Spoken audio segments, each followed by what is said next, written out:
Hi, this is Nick with Nick's TV Repair. In this video, I will be going over a few of the common symptoms we see with Sony's 4K XBR series. The models we will be focused on today are the XBR-55X900C, XBR-65X900C, and XBR-75X910C. We will cover non-blink code failures as well as the 7 and 8 blink code failures. For our 2 blink error code video, click on the link in the top left corner of the screen, and for our 4 and 6 blink error code video, click on the link in the top right corner of the screen. Okay, let's get the 7 and 8 code failures out of the way first. 7 blinks is triggered by an over temperature protection.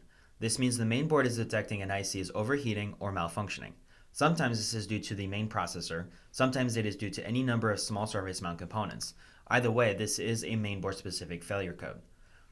8 blinks, according to Sony, is a software error. Now, we've actually never seen one of these main boards with an 8 blink error code before, but we have seen hundreds of them with software issues without triggering 8 blinks. If you're experiencing a software failure, this would be a symptom our mail-in repair service would cover. Again, you can find the repair service listing linked in the description below.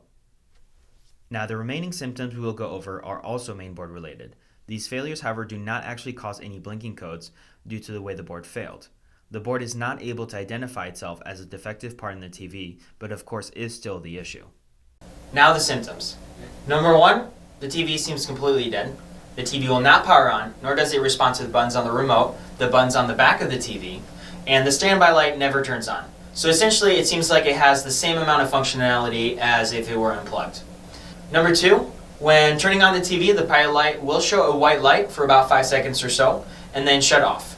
Sometimes it will cycle back on and repeat the process, sometimes it will stay off.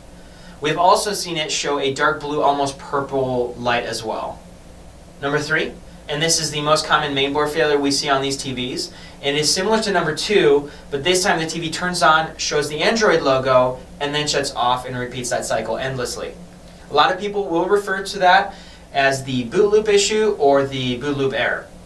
Number 4, the TV turns on, boots past the logo, but none of the HDMI ports work. All of the failures and symptoms we just covered are all mainboard failures. These circuit boards are very difficult to fix, so most people opt to replace them. What this means is that because so many of the potential failures occur on the mainboard, and most often the board gets replaced, finding a replacement has become very difficult, if not impossible. You can purchase them new through authorized retailers. However, you will need to be prepared to spend about $900 to $1,000 on a new board. This is why we offer a much cheaper alternative. Instead of replacing your board with an overpriced replacement, we want you to save money and send us your board for repair. We live test and diagnose every module we receive in a live set before we begin repairs to confirm the failures.